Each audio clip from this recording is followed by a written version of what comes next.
Hola hermanos, en este día vamos a hacer un pequeño devocional como hemos hecho en algunas otras ocasiones, pero en este caso también resaltando el peligro de este pasaje si no lo entendemos con claridad. Nosotros nos encontramos en un momento donde el Señor está librando a sus siervos de la prisión y vamos a leer solo unos versículos para no leer la historia completa. Vamos a leer Hechos capítulo 16 y versículo 27, o vamos a leer desde el 26 en adelante. Dice así: de repente se produjo un gran terremoto de tal manera que los cimientos de la cárcel fueron sacudidos. Al instante se abrieron todas las puertas y las cadenas de todos se soltaron. Al despertar el carcelero y ver abiertas todas las puertas de la cárcel, sacó su espada y se iba a matar, creyendo que los prisioneros se habían escapado. Mas Pablo clamó a gran voz diciendo: no te hagas ningún mal, pues todos estamos aquí.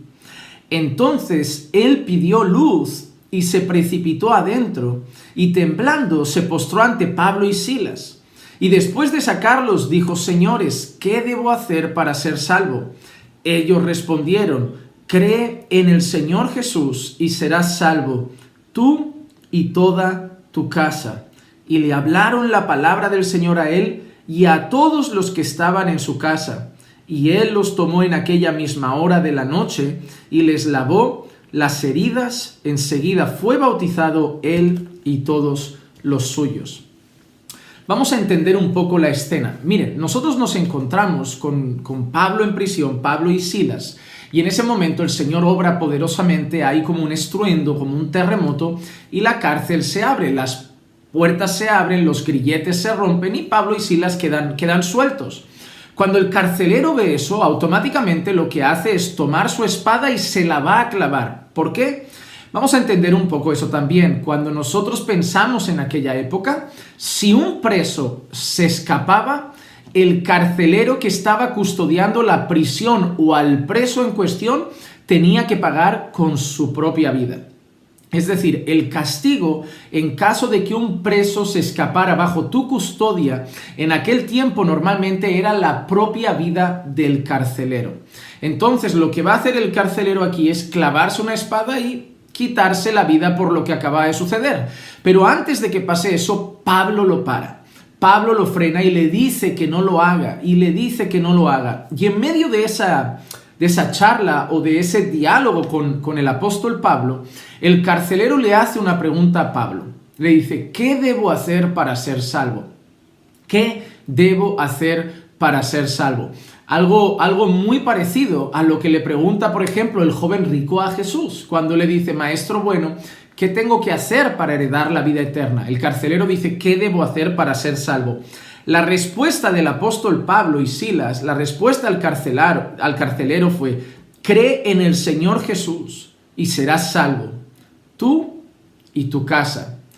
Es decir, si crees en el Señor Jesús, serás salvo tú.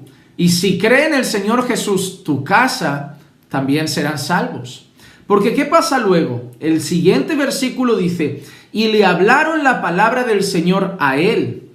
¿Por qué? Porque para creer en el Señor Jesús, primero deben escuchar el Evangelio. Entonces le hablaron la palabra a él y le hablaron a los que estaban en su casa. Y vemos que él creyó y los de su casa creyeron porque fueron bautizados. Cuando nosotros no entendemos la gramática, el contexto y la forma de este texto, nosotros podemos llegar a pensar que hay como una promesa automática de que si tú crees, se salva tu casa. Y eso no tiene lógicas, no tiene ni pies ni cabeza. Pero yo me he encontrado algunos creyentes que entiendo que lo hacen por ignorancia, que creen eso, incluso a estos que les gusta declarar, lo dicen mucho: yo declaro mi casa salva porque la Biblia dice cree en el Señor Jesucristo y serás salvo tú y tu casa. Pero ahí le han quitado la gramática, no han entendido ni siquiera la puntuación, porque aquí vemos que dice cree en el Señor Jesús y serás salvo, y luego hay una coma y dice tú y tu casa.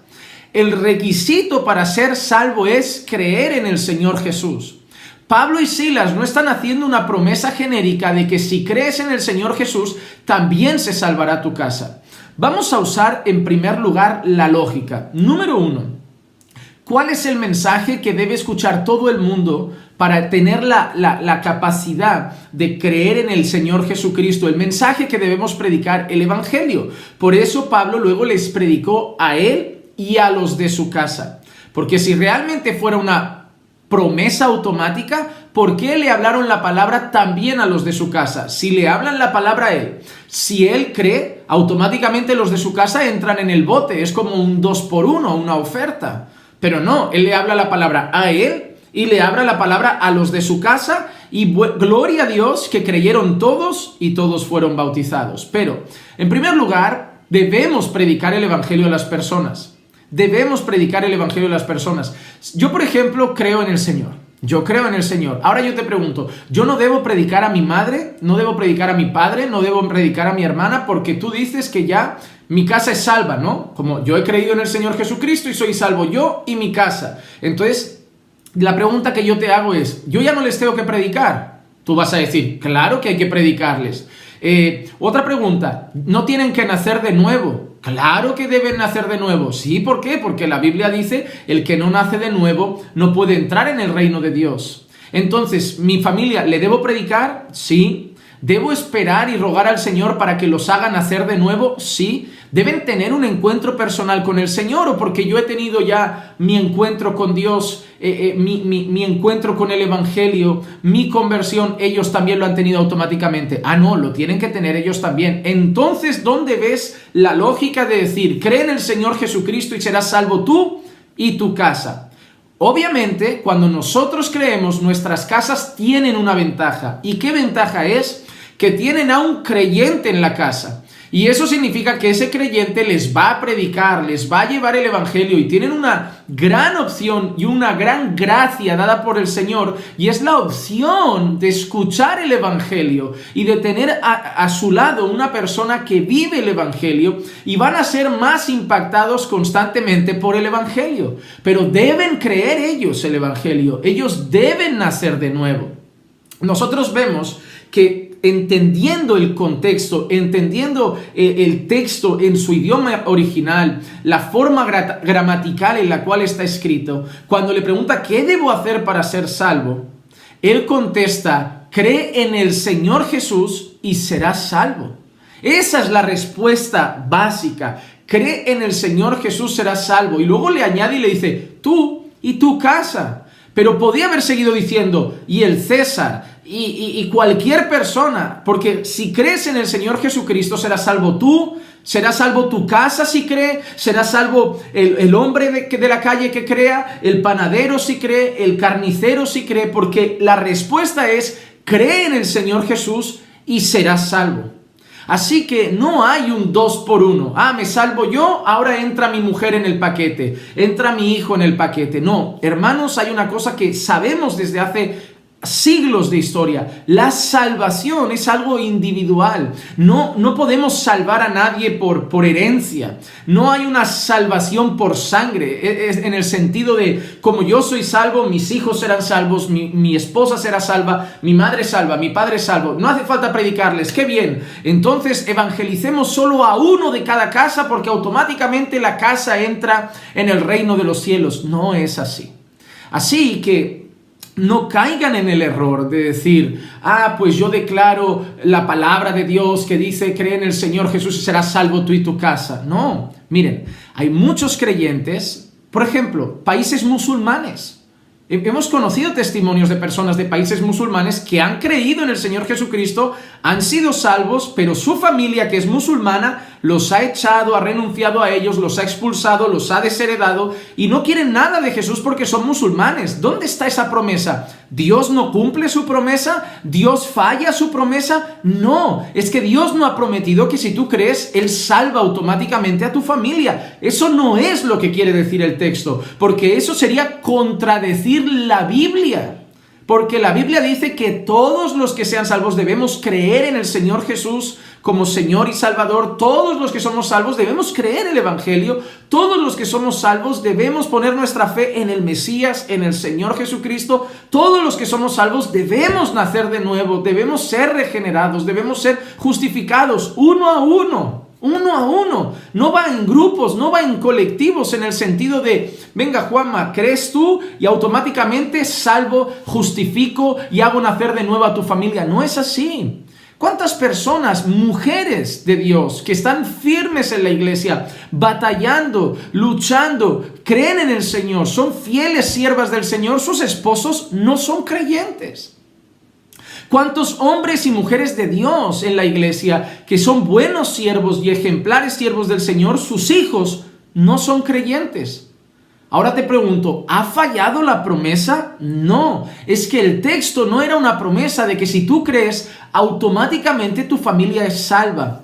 Hermanos, un texto fuera de contexto solo crea un pretexto y ha formado que hay un grupo dentro de la iglesia que dice que esto es lo que dice el texto, que si tú eres salvo, serás salvo tú y tu familia. Y eso no es lo que enseña el texto. La pregunta es clara: ¿qué debo hacer para ser salvo? Cree en el Señor Jesús y serás salvo.